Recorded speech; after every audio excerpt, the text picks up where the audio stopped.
കേരളത്തിലെ എല്ലാ ഭാഗത്തു നിന്നും വിവരങ്ങൾ കിട്ടിക്കൊണ്ടിരിക്കുന്നതേ ഉള്ളൂ. ഇത് രാജ്യവ്യാപകമായി നടക്കുന്ന പണിമുടക്കാണ്. ഈ പണിമുടക്കിന് ഇന്ത്യയിലെ എല്ലാ സംസ്ഥാനങ്ങളിലും ശക്തമായ തയ്യാറെടുപ്പുകൾ നടത്തി കഴിഞ്ഞിട്ടുണ്ട്.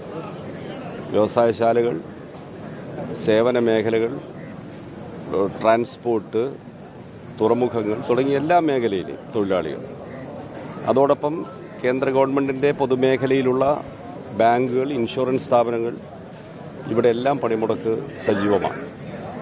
കേരളത്തിൽ സർക്കാർ ജീവനക്കാരും പണിമുടക്കിൽ പങ്കെടുക്കുന്നുണ്ട്. ഇത് പണിമുടക്കാണ്. തൊഴിലാളികൾ അവരുടെ ആവശ്യങ്ങൾ ഉയർത്തി ഇന്ത്യ ഗവൺമെൻറ്റിൻ്റെ നയങ്ങൾക്കെതിരെ പ്രതിഷേധിക്കുക. ആരെയും ബലം പ്രയോഗിച്ച് ഏതെങ്കിലും അക്രമത്തിന് വിധേയമാക്കാൻ തീരുമാനിച്ചിട്ടില്ല. ഇന്ത്യ ഗവൺമെൻറ് തൊഴിലാളികളുടെ അവകാശങ്ങൾ തകർക്കുന്ന 4 ലേബർ കോഡുകൾ 2019-ലും 20-ലുമാണ് പാസാക്കിയത്. 29 പഴയ നിയമങ്ങളാണ് ഇല്ലാതാക്കിയത്. മൗലികമായ അവകാശങ്ങൾ നഷ്ടപ്പെട്ടു. ILO പ്രമാണമനുസരിച്ച് തൊഴിലാളികൾക്ക് അവകാശപ്പെട്ട പണിമുടക്ക് അവകാശം, ട്രേഡ് യൂണിയൻ രൂപീകരിക്കാനുള്ള അവകാശം, കൂട്ടായ വിലപേശലിനുള്ള സ്വാതന്ത്ര്യം, തുല്യ ജോലിക്ക് തുല്യവേതനം എന്ന തത്വം, അതുപോലെ സ്ത്രീ തൊഴിലാളികൾക്കുള്ള അവകാശങ്ങൾ എല്ലാം നഷ്ടപ്പെട്ടു. പത്രജീവനക്കാരെ ബാധിക്കുന്നത് news paper employees, working journalist and news paper employees regulation act ഒരു ലേബർ കോഡിൽ OSH എന്ന് പറയുന്ന കോഡിൽ ലയിച്ചു ചേർന്നു. എല്ലാ വിഭാഗക്കാരെയും ബാധിക്കുന്നതാണ്. 20-ൽ പാസ്സായെങ്കിലും കടുത്ത എതിർപ്പ് തൊഴിലാളികളുടെ ഭാഗത്ത് ഉയർന്നു വന്നപ്പോൾ ഗവൺമെൻറ് അത് നോട്ടിഫൈ ചെയ്തില്ല. ബീഹാർ തെരഞ്ഞെടുപ്പിലെ വിജയം വന്നപ്പോഴാണ് ഇനി ഒന്നും നോക്കാനില്ല എന്ന മട്ടിൽ ഈ 4 കോഡുകൾ നോട്ടിഫൈ ചെയ്തു. തുടർന്ന് അതിനുള്ള ചട്ടങ്ങൾ നോട്ടിഫൈ ചെയ്തു. നടപ്പാക്കാനുള്ള വാശിയിലാണ്. കേരളം മാത്രമാണ് ഈ ലേബർ കോഡ് നടപ്പാക്കില്ല എന്ന് പ്രഖ്യാപിച്ചു. ലേബർ തൊഴിൽ എന്ന് പറയുന്ന പ്രശ്നം ഭരണഘടനയുടെ കൺകറന്റ് ലിസ്റ്റിൽപ്പെട്ടതാണ്. അതുകൊണ്ട് ഭരണഘടനാനുസൃതമായി എങ്ങനെ തടയാൻ പറ്റുമെന്ന് ഗവൺമെൻറ് ആലോചിക്കുകയാണ്. അതിനെക്കുറിച്ചുള്ള ശുപാർശകൾ നൽകാൻ റിട്ടയർഡ് സുപ്രീം കോടതി ജസ്റ്റിസ് ഗോപാൽ ഗൌഡ് അധ്യക്ഷനായ ഒരു കമ്മിറ്റിയെ ഗവൺമെൻറ് നിയോഗിച്ചിട്ടുണ്ട്. ആ റിപ്പോർട്ട് വരുന്നതുവരെ ലേബർ കോഡിന്മേൽ ഒരു നടപടിയും സ്വീകരിക്കുന്നില്ല എന്ന നിലപാടാണ് കേരള ഗവൺമെൻറ് സ്വീകരിച്ചിട്ടുള്ളത്. കോൺഗ്രസിൻ്റെ കർണാടക ഗവൺമെൻറ് ഈ ലേബർ കോഡ് നടപ്പാക്കാൻ ചട്ടങ്ങൾ നോട്ടിഫൈ ചെയ്തു. BJPയേക്കാൾ വാശിയിൽ അത് നടപ്പാക്കാൻ കർണാടക കോൺഗ്രസ് ഗവൺമെൻറ് നടത്തിയ പരിശ്രമം വളരെയേറെ ഖേദകരമാണ്, പ്രതിഷേധാർഹമാണ്.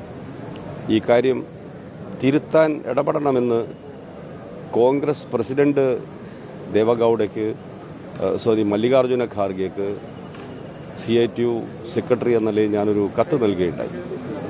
അത് പരിഗണിക്കുമെന്നാണ് കരുതുന്നത്. കോൺഗ്രസ് പാർട്ടി ഈ പണിമുടക്കിന് പിന്തുണ പ്രഖ്യാപിച്ചിട്ടുണ്ട്. അവരുടെ ദേശീയ സെക്രട്ടറി എല്ലാ കോൺഗ്രസ് കമ്മിറ്റികൾക്കും കത്തയച്ചിട്ടുണ്ട്. പക്ഷെ അത് മാനിക്കാതെ UDF ഇന്ന് ജാഥ നടത്തുകയാണ്. ഈ പണിമുടക്കിൽ പങ്കെടുക്കേണ്ട തൊഴിലാളികൾ INTUC വിഭാഗത്തിൽപ്പെട്ടവരുണ്ട്. INTUC സംയുക്തമായ പ്രവർത്തനത്തില്ലെന്നേ ഉള്ളൂ കേരളത്തിൽ. പണിമുടക്കിൽ അവരുണ്ട്, പണിമുടക്ക് നോട്ടീസ് കൊടുത്തിട്ടുണ്ട്. ഇന്നേ ദിവസം രാജ്യത്താകെ ലക്ഷക്കണക്കിന് കോടിക്കണക്കിന് തൊഴിലാളികൾ ഒരു ജീവൻ മരണ സമരം നടത്തുമ്പോൾ അതിനോടുള്ള ബഹുമാന സൂചകമായെങ്കിലും ഇന്ന് UDFന്റെ ജാഥ മാറ്റിവെക്കേണ്ടതായിരുന്നു. ഇടതുപക്ഷ ജനാധിപത്യ മുന്നണി നേരത്തെ നിശ്ചയിച്ച ജാഥാ പരിപാടിയിൽ ഇന്നും പരിപാടി ഉണ്ടായിരുന്നു. LDF അത് മാറ്റിവെച്ചു.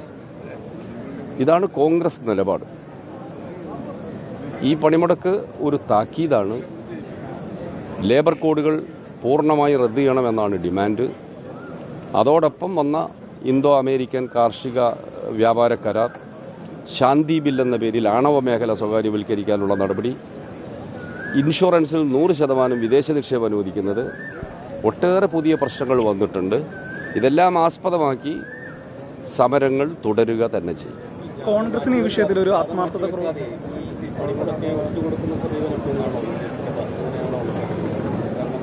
അല്ല, ഈ പണിമുടക്ക് കേന്ദ്ര ഗവൺമെൻറ്റിൻ്റെ തൊഴിലാളി വിരുദ്ധ നയങ്ങൾക്കെതിരെ ദേശവ്യാപകമായി നടന്ന ഒരു പണിമുടക്കിന് ഇന്ത്യൻ നാഷണൽ കോൺഗ്രസ് പിന്തുണ പ്രഖ്യാപിച്ചിട്ടുണ്ട്.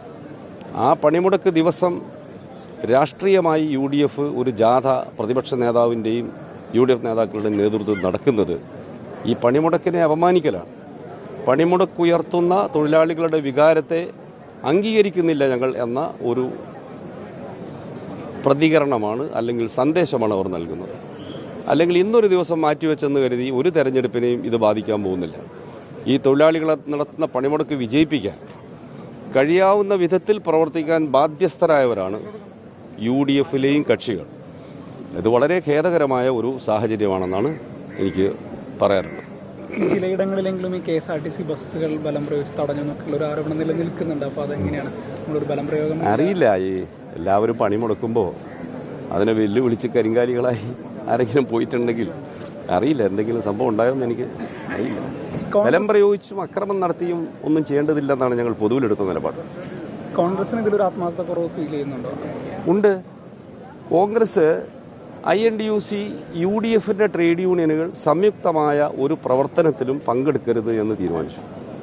അതിൻ്റെ കാര്യമില്ലല്ലോ, ട്രേഡ് യൂണിയനുകളല്ലേ ചെയ്യുന്നത്. ഇതെല്ലാം അറിഞ്ഞുകൊണ്ടല്ലേ INTUC-യുടെ അഖിലേന്ത്യാ പ്രസിഡന്റ് ഉൾപ്പെടെ പണിമുടക്കാൻ തീരുമാനിച്ചത്. AICC എല്ലാ സ്റ്റേറ്റുകൾക്കും കത്തെഴുതിയത്. ട്രേഡ് യൂണിയൻ നേതാക്കന്മാർ രാഹുൽ ഗാന്ധിയെ പോയി കണ്ട് ഈ പണിമുടക്കിൻ്റെ സാഹചര്യം വിശദീകരിച്ചു. അദ്ദേഹം അത് ബോധ്യപ്പെട്ട് ഇതിന് പിന്തുണ പ്രഖ്യാപിച്ചു.